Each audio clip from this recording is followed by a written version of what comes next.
Okay, hello everybody. So we're back for round 2 of symbolism in tarot. So there's not going to be a tarot reading for today, but hopefully this video will help those of you who are looking to either get to know a little bit more of tarot so that you can really hone in on your skills, or it can help those of you who just want to kind of dig deeper into the readings you get. And you know, if you get lots of symbols in a reading and maybe it's the symbol of a bird and you want to know more, then maybe you could check these videos out. We're on to part 2 today. Go make yourself a tea, a coffee, a chai, whatever it is that you like to drink, go make it and sit down because this is gonna be a long one. And yeah, hopefully you enjoy the video. Okay, and now we're moving on to symbols of birds. So there's actually a few different cards that birds do crop up in all of my alternative decks, but traditionally they would only crop up in the 9 of coins, the King of Swords, the Queen of Swords, the Page of Swords, and the Star. And that is because birds can represent a few different things. So they can represent freedom, and that's especially important kind of coming up in the 9 of coins because this is about financial freedom. So here she's holding a bird, there's a bird here in the background, and there's one here. And if you'd like, you can even focus on that a little bit harder and think about the type of bird that we're seeing to sort of infer what type of freedom that would be. It can also represent communication and divine connection because, of course, they can fly and they can be in the sky. And the sky in tarot is often linked to the divine.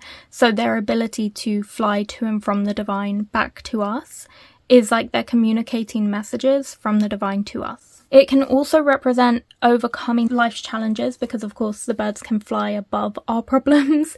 And it's also about changing your perspective, you know, seeing things from a bird's eye view, from all angles, and taking a look at things from different angles.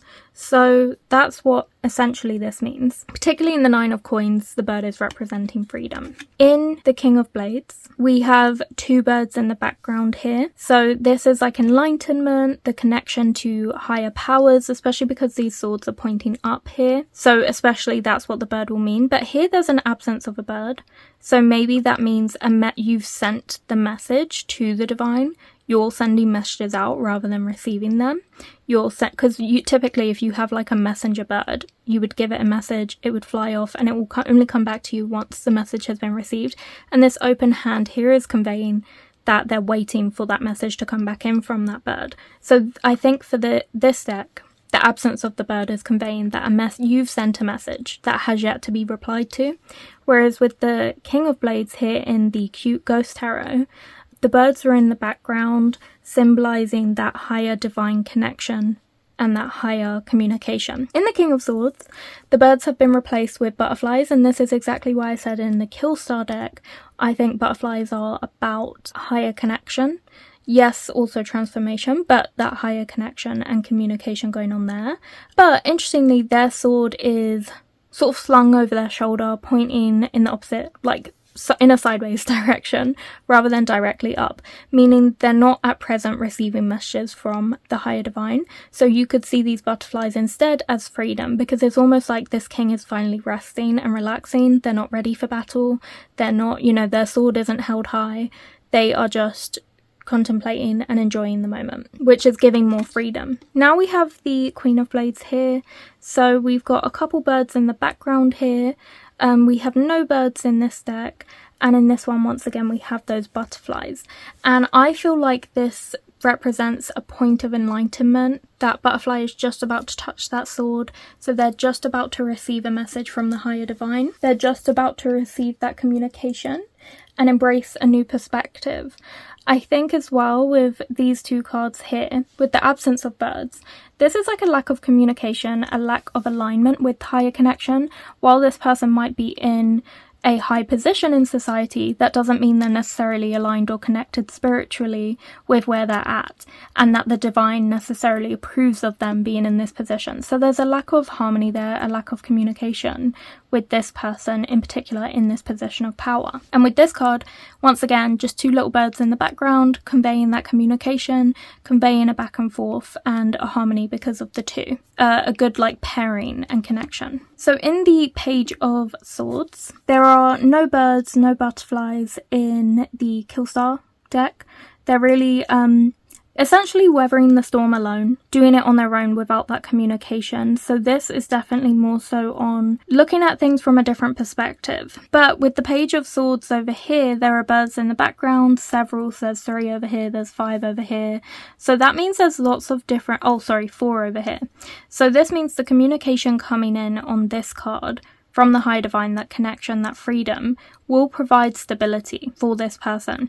But with the 3 birds over here, that's less stability and more about connection, the power of free, needing community in order to achieve what they need to achieve. And lastly, we have the star cards. There's a little bird here on the tree in the distance. In this one, that once again, a bird up here in the tree, and take into consideration what types of birds they are as well.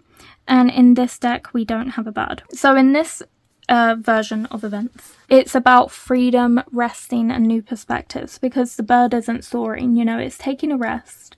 It's being peaceful, it's waiting. It also means a delivery of a message will come soon and eventually, but not right now. Right now there's like resting happening. But also it can be about changing perspective, because while this person is down here pouring the water into the river, the bird is above them, seeing things from a different perspective. So if you looked at things from a different perspective, you would see that you're like manifesting your dreams, or you would see the mysteries surrounding you. So yeah, it's important to take into consideration the position of the bird, the type of bird, where they are, what they're sitting on, what they're doing, how many there are, that sort of thing, in order to determine what birds represent in your deck and on each individual card. So now it's a new day and we are going to be talking about blindfolds as a symbol in tarot. So the blindfold comes up in only 2 cards in the tarot deck. So that is the 8 of Swords and the 2 of Swords. So it only comes up in sword cards. And blindfolds can mean a few different things. So it can be about your inner perception and insights, because if you're closed off from the outside world, you can kind of go inward. And there's a oracle deck. It's I think the Woodland Wardens, and there's a card in it called the Bat card. And it's about not judging a book by its cover, trusting your intuition, because bats go off of echo sound. They don't go off of like visuals. So when you don't see something, what the representation is there is that intuition, trusting your gut, not judging a book by its cover. These can all be things brought up by the blindfold, you know, looking beyond appearances and reflecting inward. It can also be more literal and kind of be like, you don't see this situation that well, or you're misinterpreting this situation. So for example, in the 8 of Swords, this figure is tied up and blindfolded, and for that reason they can't see all the swords around them that they could actually use to get out of their situation. Like if they could just remove the blindfold, take a look outward, they would see this sword right here. One is available for them to release themselves from these ties, but 2, there's fully an entrance they can walk through. So even though they feel barriered in by all the swords around them, they can actually walk right out of it. But it would take a shift in perspective in order for that to happen. So that's what the blindfold kind of means here. But in each deck it's different. So in this one you can see that the blindfold and the ties are quite loose, meaning it's really easy to get out of this situation. But for these 2 decks you can see that they've used quite tight ropes for both of them, which actually is trying to convey that it's harder for them to see out of this situation and release themselves from it. So it depends what deck you get and what the illustration looks like. Next up we have the 2 of Swords, and this can be about indecision, not knowing what choice to make, having sort of 2 paths in front of you and not knowing what to do. And for that reason the blindfold is on, because the blindfold is telling you to look inward, reflect on how you're feeling, trust your gut, trust your intuition to help you make a decision. But it also conveys the fact that you don't know what to do. You can't see which path is the right path for you. So it's kind of like a dual meaning there. So there's only 1 card in the tarot deck, usually, you know, but of course explore your own if there are others, that have the symbol of a bridge. So we have covered this already a little bit because we covered this in kind of arches, but the bridge is slightly different. So archways and bridges have ever so slightly different meanings, but of course this is in the 5 of Cups, when 3 cups have been lost, but there's still 2 cups upright, ready to be filled with love. And if only the person could open their eyes and heal from that grief, they'll see a bridge that they can cross over to a better side. Or just in general, cross to a healed state of being. And the bridge in this case represents connection. So in this case, it represents, potentially connection between people, connection between you and something you want, connection between you and the future. It can also represent transition, because as you're crossing the bridge, you're leaving one phase of life behind for another. So you're going from point A to point B. So it is transition there. It's also unity, because it's bridging these 2 pieces of land together. It cuts out almost the river in the middle, or the lake, or, whatever it is. And it's piecing these 2 pieces of land together. So it can represent unity. So you could see this as uniting with something. And because there are 2 cups still standing, you could interpret that as love, because the 2 of cups is about that, especially with the little love heart here in the ghost, cute ghost tarot. It's about the linking of life and creating a sense of understanding, because it's linking grief with hope, grief with the future, mourning with healing, loss with healing and recovery. So it's about unity and understanding life better, because as you move from one phase to another, you've done the growth and the healing needed to kind of say, yeah, you know what, I'm ready to cross this bridge. And when you go across it, you've basically learned something. Your understanding has developed of this situation. So that's the ever so slight difference between a bridge and an arch. So yeah, let's get on to the next symbol. Okay, so now we're on to the symbol of a bull, which comes up. By the way, I mumble and mispronounce words all the time. It's starting to do with my accent. It's just, you can't hear what I'm saying. I said bull B-U-L-L, like the animal. So anyways, because I'm aware it sounds like I'm saying ball like a football or a basketball or something. But the ball is supposed to come up in 3 cards in the tarot deck. So that's the King of Pentacles, the World card, and the Wheel of Fortune. And the reason why it comes up in these cards is because the ball represents strength, determination. If you think of a ball going headfirst at something, it's got power, it's got strength, it's got determination, it's got persistence, and it persists in the face of challenges. It doesn't care if it thinks this is going to be a tough job or not. It's going to go after what it wants. So that's why it comes up in the King of Coins, because this king is one who is determined, powerful. Power is very much an essence of the King of Coins. However, in absolutely none of these decks is it coming up in this King of Coins. So I would take that to mean that their sense of power, strength, determination, persistence, their persistence in the face of challenges is fragile. And maybe they would buck under challenges. Next up, we've got the World card. And here is the ball right down here on this deck. But it is absent in these 2 because, as I said before, in the Cute Ghost Tarot, it's focusing more on the suits, and then this deck seems to be a little bit more minimalistic as well. But the ball here represents all the same things. So with the World card, of course, this is completion, and the completion was only possible because the success here was only possible because this person was determined to go after what they wanted. They were strong, they were powerful, they didn't back down in the face of challenges, which has left them in a really good, powerful position. And lastly, the Wheel of Fortune. So the ball is here and here. And once again, because the Wheel of Fortune is about change and luck and potentially difficult times ahead, maybe cycles and patterns, what we're kind of seeing with the ball is that you require strength, you require power, and you require the persistence and the resilience in the face of challenges in order to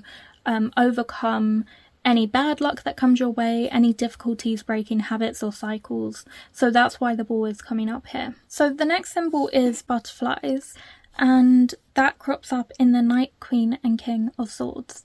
Butterflies can represent the very obvious things, so transformation, the beauty of evolution, of you evolving into something, the beauty of change, growth, and the cycle of changes as well.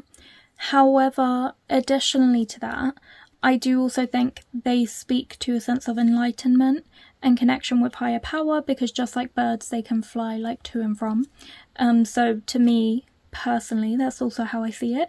I also see butterflies as a symbol of a gift, because there was a period of time when I was learning tarot where like butterflies kept coming up time and time again to convey that 2 gifts were coming into my life. So I see both sides of their wings as like 2 different gifts, but that paired together. So that's also something extra, but you don't have to take those because that's just my personal, opinion. But that is, these are the cards where butterflies typically do come up. So as you can see in the Knight of Swords, there's an absence of butterflies across all of these decks. So you can see this as the actions taken in the Knight of Swords. The actions that the Knight of Swords is going to take will not cause beautiful change. It will not cause a continuous flow or cycle. It's probably going to sever something. Sever a tie, sever a connection, and you can get that from the absence of the butterflies. Now we've got the Queen of Swords, and 2 of these decks do not have butterflies, but 1 does. So as I said, there can be a disconnection in these 2 decks with the absence of butterflies between them and their higher self, or higher beings, or divine connection. There can also be a severance of the beauty of their evolution. It can also be that there isn't this nice continuation of a flowing cycle. A cycle is probably going to be broken. Apologies, there are butterflies in the crown here. Didn't see that. So there are butterflies in this one, but not in this one. And then there are lots of butterflies all around the Queen of Swords in the Killstar deck. The reason why I think butterflies represent enlightenment is especially true in this deck, just because of where this butterfly is positioned. It's literally about to touch the tip of that sword, and the tip of the sword is that connection between you and the higher beings, divine connection. So it's almost like it's about to deliver a message. So that's also why I see that. Next up, we've got the King of Swords, which should also have butterflies in it. That shows the beauty of their evolution into this person who is now a king, but it is absent in 2 decks, so again we can get all the same messages that I just covered, and here you can get the message that this person has blossomed and changed into like a beautiful king, someone who is really amazing, really well fit for the role, versus here where maybe they're not the best fit, or they haven't done as much transformation as they needed to get into this role, or they haven't changed at all, so maybe they still feel like a knight, but a knight who's wearing like a king's crown, and so they kind of feel that imposter syndrome. So you can see it in lots of different ways. Okay, so our next symbol is Caduceus, which only turns up in 1 card in the tarot deck, which is the 2 of Cups, and that is this symbol here with the interlocking snakes and the winged lion and the sword in between. So for those of you who don't know, Caduceus is a staff which was carried by Hermes in Greek mythology. It's also seen in the hands of other heralds, so Iris or Hera, so lots of different people held it in Egyptian and Greek mythology. It's known as the symbol of logistics, and it is often seen more widely in recent years as a symbol of medicine.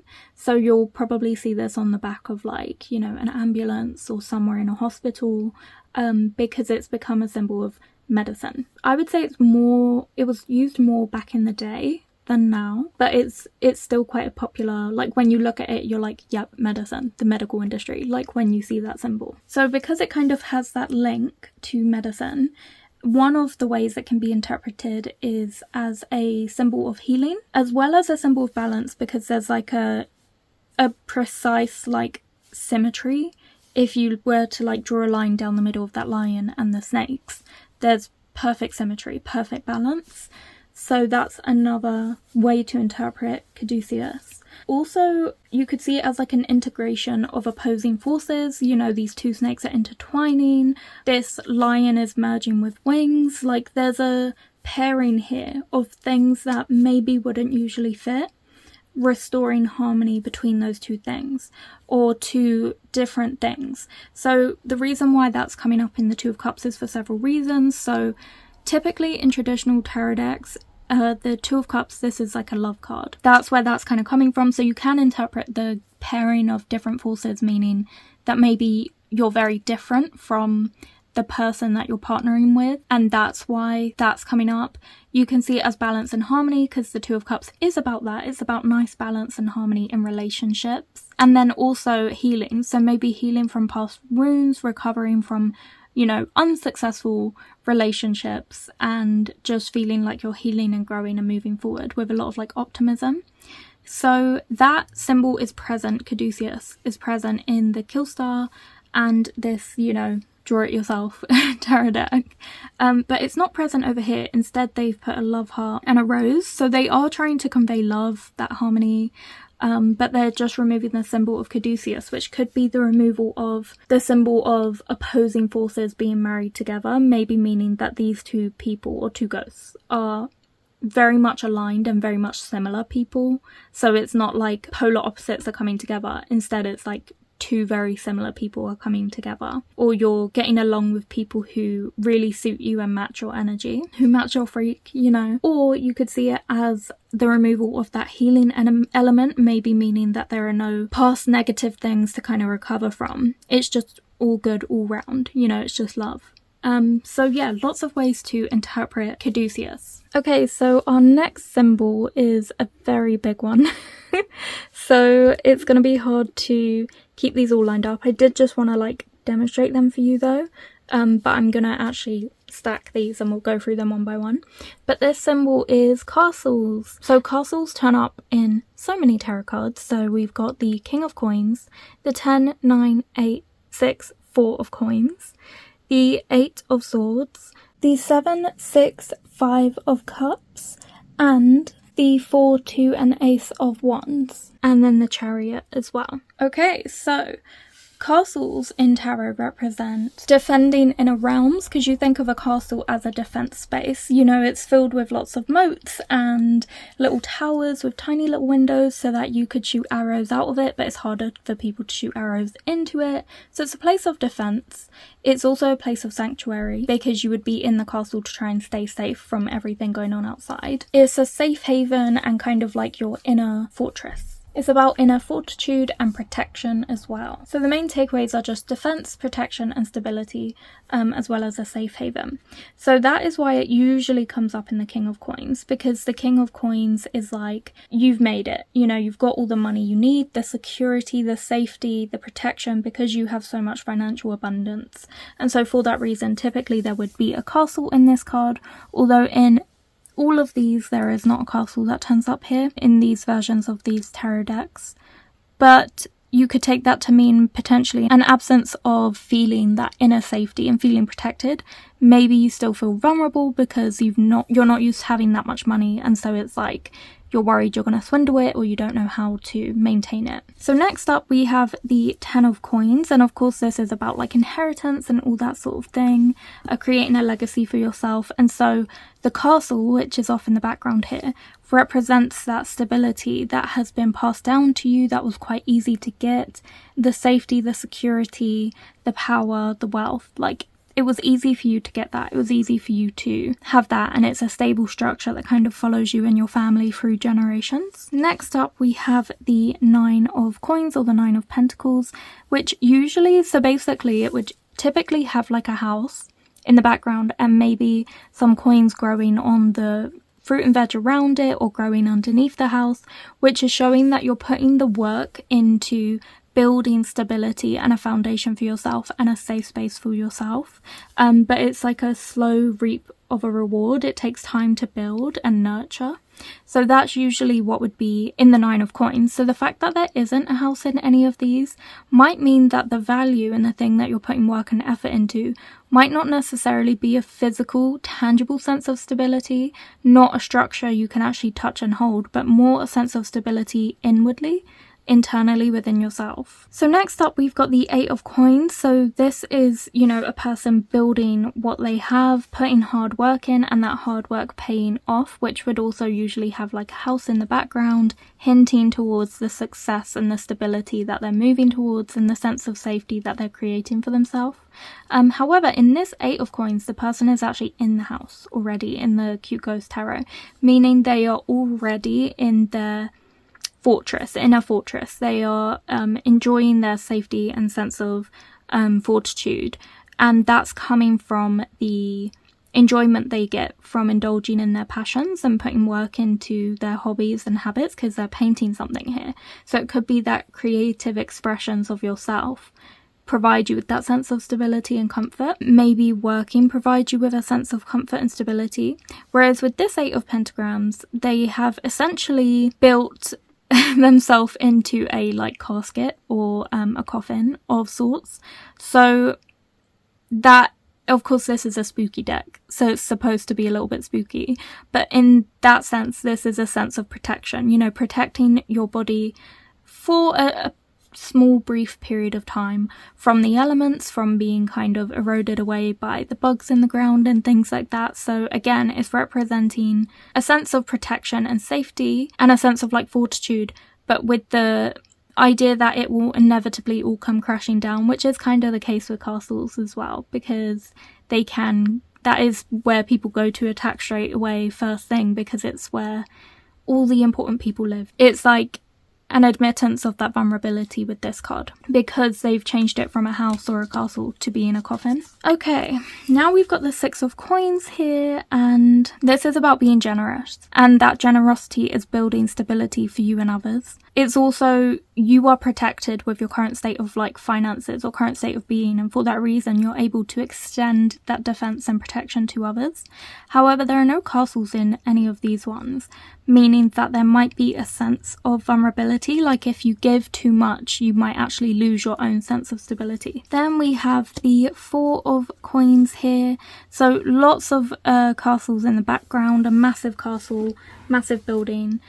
Same with this card over here, which basically means that the wealth you've hoarded and hogged has reaped so much benefits that it's like okay to let go and release some out to other people, because you have built like such a solid foundation for yourself. Whereas with this 4 of coins, maybe that hoarding of wealth is valid because there isn't any sort of stable foundation behind them. And now we have the 8 of swords. So typically there would be a castle in the 8 of swords, and it would usually be like off in the distance. So see how there's like a mountain in the back here? It would usually kind of be like at the top of that mountain, basically hinting that once you overcome this challenge of awakening yourself from this lie, seeing the truth, freeing yourself, you will be able to seek that protection and shelter. But at the minute, because of the way that you are perceiving something, you feel trapped and you feel stuck and you don't feel that sense of like stability or support. But it is in the background, you just have to overcome this challenge at the minute. So that's usually what it represents. The absence of it here, I do just think it's a stylistic choice, but if you did want to interpret the absence of the castle, you could see this as being so deeply indulged in this idea that you were unsafe that you can't even see safety when it is there. Now we have the 7 of cups. So in one of the cups there will be a castle. So there's one here, there's one there, and there's one there. So the 7 of cups is interesting because it can be about like dreams and illusions and options, but also not getting like sucked into a fallacy almost. And so one of these cups is just representing protection, peace, serenity, defense, something that you might want, like inner safety, inner peace, but it might be too good to be true, so question that. Next up we have the 6 of cups, which has castles in the background here, a stable structure but not a castle here, and no castle over here. So essentially this is like you would feel really fulfilled, like everything is being given to you, people are being generous, sharing their cups and sharing that sense of like protection and stability and safety. So when there's an absence of it, you could maybe see it as that absence of that sharing and that like consideration and like collaboration or cohabitation with others as well. So as we've said in the 5 of cups, that castle in the background here and here is that promise of stability and protection from future failings or future like negative events or sad events or mourning or grief or turmoil. It's a bit of a safe haven. It's a temporary kind of pause and sense of safety before you then move on to the next part of your journey, which is this challenge over here. So it's like once you've made it over the challenge of healing from that grief, you get that piece of respite. So that's what it represents here. But maybe in this 5 of cups there's no respite, there's no rest from the recovery because the castle is absent. So in the 4 of wands, the castle is once again representing all the same things. Once you've made it through this transition, you are reaching like the promised land, the castle, the safety, the security. So when there's an absence of the castle, maybe it means next up for you while you're celebrating now with the 4 of wands, what might be next for you is a little bit of a continuation of these efforts and the challenge to then get to another reward. Instead of a bit of a rest, it's like you're going to keep going. So let's say you are working on a project at work and you just finished it, but instead of getting a break from that and having maybe a month in between the next project, another project is kind of thrown at you straight away. Then we have the Two of Wands, and as you can see, this person is actually already in the castle, feeling that sense of protection, feeling safe with what they have, feeling very balanced. And then we have the Ace of Wands, so as you can see, there's a castle looming over in the distance in the background, meaning that this spark of an idea that you've got, this desire to take action and go after what it is you want, this desire to get creative may lead to something very fruitful. And lastly, we have the Chariot. So as you can see, there's castles in the background here and over there. So what this is kind of representing is that you're moving towards stability and success. You're moving towards that. But because these are in this deck at least, it's more in the background. It could be that you're moving away from it, away from safety and security in order to take action and go after what it is you want, because you're going on a journey and adventure. But then there's no castle sense of stability here in this one, so it's quite a vulnerable journey basically. So our next symbol in tarot is cats. And traditionally this would only turn up in the Queen of Wands, but I have also included the Moon and the Fool from the Killstar Tarot deck, because the Killstar Tarot deck uses cats to replace dogs and wolves, because this is a spooky tarot deck, and traditionally cats are widely known as, and misbelieved to be, a spooky animal, a spiritual animal, because of their association with like the witch trials back in the day. So for that reason they've kind of used cats. But if you had a traditional deck, or most decks in general, they just have it in the Queen of Wands. However, over here the cat is missing, and I find that crazy, because if you have an opportunity to put a cat in, hello.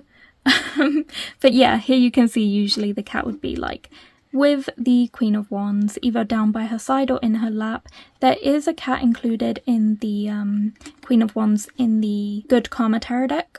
It's a black cat and it's like on her shoulders. So most decks do usually have it, but these two happen to not. And of course cats represent intuition, mystery, because they're seen as like mysterious creatures. Also independence, because hello, it's a cat. And exploring the unknown and trusting your instincts, you know, being that like curious, inquisitive kind of being. So that's why it's with the Queen of Wands, because the Queen of Wands is a very independent, mysterious person who's fully faceted. There's lots to her. This is like a really intriguing person. So that's why the cat is included here. But now if we take a look at the Moon and the Fool, with the Fool usually there would be a dog guide by this person's side, representing that kind of sweet, innocent, loyal, dutiful energy, because people don't usually associate loyalty and dutifulness with cats. However, I would strongly disagree based on my cats that I have had in the past and my present cats as well. So they've replaced that with a cat here. So now you can take that a little bit differently, and you can take this to mean that this Fool's journey is going to be full of a lot of intrigue, mystery. There's going to be moments that pique your curiosity. There's going to be moments of independence where you're quite alone on this journey. So there's lots of ways that this can actually change the meaning of the tarot card. And with the Moon card, usually there would be two wolves here howling at the moon, sort of being ruled by the moon, but instead they've gone with cats, because cats are also associated with the moon because of that mystery kind of energy, that superstition, the spiritualness. And it makes sense as well. So now this changes slightly. Instead of it being like the wolves representing being like ruled by the moon, instead it's like the moon is working with collaboratively the cats, and that there's almost a sense of like harmony and pairing going on here. It's also a massive emphasis on the mysterious sides of the moon, the darker side. So it could be drawing out interpretations of your shadow sides, things you don't see coming, the mysteries, the doubts, the fears, the inner anxieties that you might have. That's coming out as being a more emphasized interpretation of the Moon card here because of the influence of the cats. Okay, so that is all the symbols for today, guys. Hopefully you enjoyed the video. If you did, give it a like, comment, subscribe, all that good stuff, and I'll see you here next week on Tuesdays and Thursdays for another tarot reading or tarot related video on Tea and Tarot. Bye guys!